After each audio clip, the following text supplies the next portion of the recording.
This is, in case you missed it, your National Ag News recap for the week ending August 30th, 2024. It's almost a distant memory now, but the week began with news that CN and CPKC rail employees were going back to work. After a lockout late last week and the subsequent announcement that the federal government would call for binding arbitration, the Teamsters Union wasn't ready to pack up their signs. The union announced late last week that they'd issued CN a strike notice and would not be returning to work at CPKC until explicit orders were received. They got those orders on Saturday, August 24th. The Canadian Industrial Relations Board ordered workers at both railways to return to work.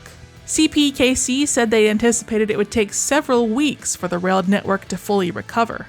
Meanwhile, the Teamsters Union protested outside Liberal caucus meetings in Halifax and said they'd challenge the move to binding arbitration in Canada's Supreme Court, if necessary.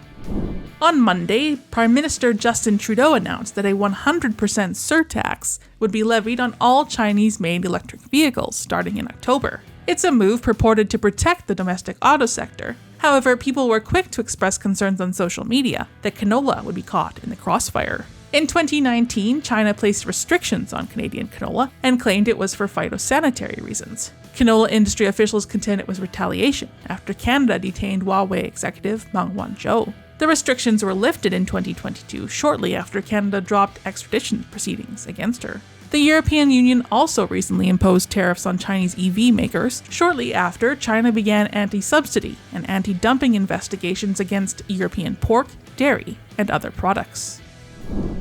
The U.S. Department of Agriculture announced this week that genetically modified wheat, adapted for drought tolerance, could be grown safely in that country. The USDA deregulated the HB4 trait in wheat. This will allow Argentina-based Bioceres to bring their GMO wheat into the country.